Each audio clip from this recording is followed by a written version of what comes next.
Over at Gnarly again today, and we're going to re-enlay a tire on this Yamaha wheel. It's off a 250R. And the first thing you got to do is let the air out of the tube. So I usually just pull the whole valve stem right out.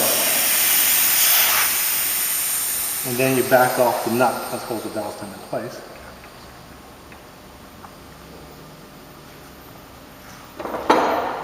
It's done. Set those aside.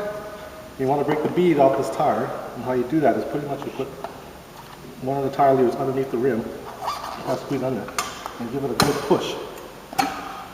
And once you break one part of it, the tire comes off pretty easy. Just put your weight into it. The best way you could get though for doing this type of stuff is a nice tire stand. This is a pit bossy stand I'm using. I've used it for the last probably 5 years. Still using the same stand, so it's really worked well over the years. And to take off the tire, I'm using 3 spoons. Now I always start over from the valve stem because this part here could be delicate. You start by sticking 3 irons right into the tire. And you can actually feel where it actually sits on the back bead of the tire. You don't want to go too far deep because you might pinch the tube. First thing you do, you put your muscle in the one, the next one, and the last one. And what that did is just brought out, these 2 are free now, it's come off. So now you could just go in there. And it should come off pretty easy now.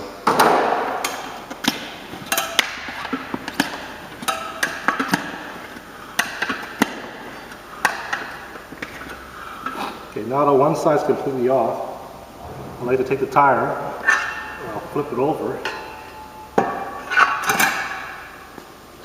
and again with the 3, I'm going to start at the valve, away from the valve stem again. Same thing with this one. 1, 2, 3. The middle one comes out because these 2 are holding out the bead. Use that one and you kind of flip-flop it around.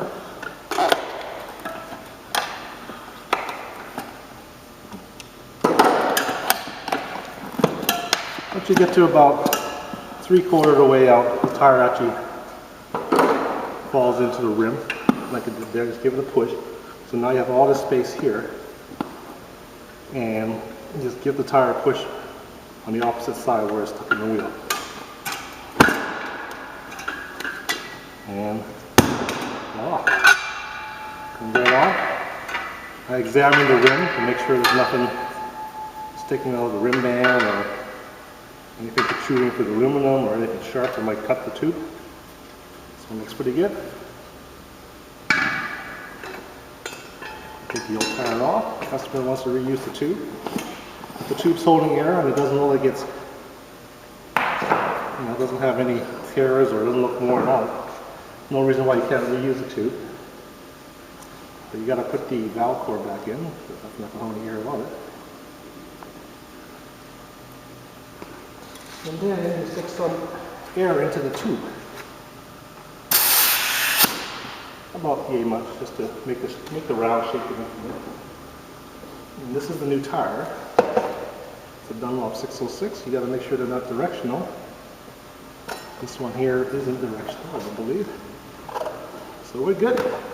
I'll stick the wheel back in its place. Throw the tire on top. And most dual sport tires or street tires will have a dot indicating where they want you to put the valve core.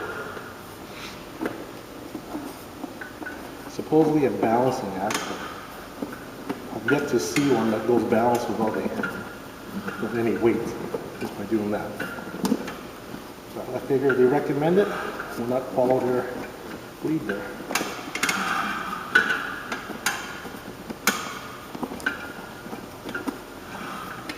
I like putting the tube inside the tire. If people see my other videos, this is what I do for all tube type tires. And here, you want to leave the core out so that you could stick it inside the wheel, which is right here. So you line up the hole in the rim, kind of push it in, hold it with your finger or your thumb. And you put the nut on the valve stem just to hold it in place so it doesn't pull out when you install the tire. And here you give it a push.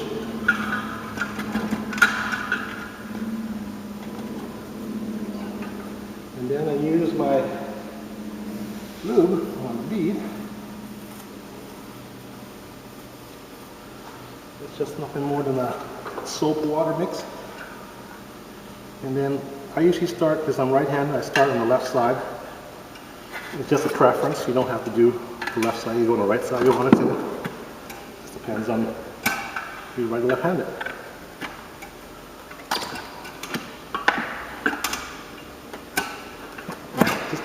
If you don't want to scratch the rim, which I'm sure most of you don't, you want to make sure that the lip of that goes over top of the rim.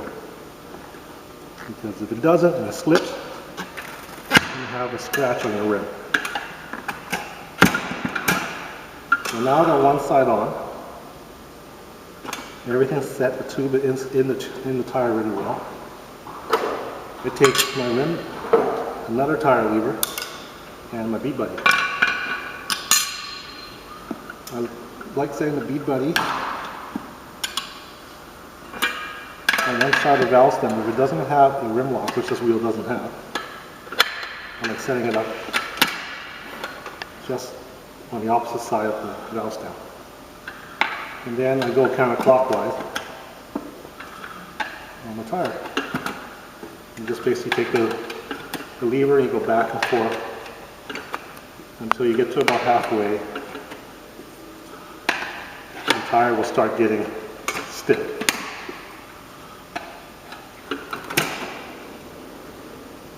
And right about here, see, if I try pulling on it, it's very stiff. If I pull it hard enough, I could probably break this bead here, and I don't want to do that. So what I'm going to do is right on this side here, the bead's riding up along the rim. You want to push that down. When you get that down, this bead now, instead of sitting here, it's sitting here in the bottom of the rim, giving you more space. So when you go back here now, it was really stiff before, it's not stiff at all now. And again, I do the old trick where when it gets tight there, you can't stick your tire lever in anymore. You let it loose, put the other one in there, then you pull it back, and you pull the other one back. And then again, and then we get to the end, take a push, and it's done.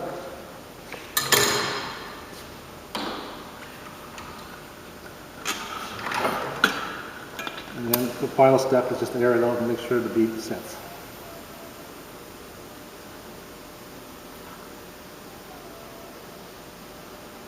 And it's done.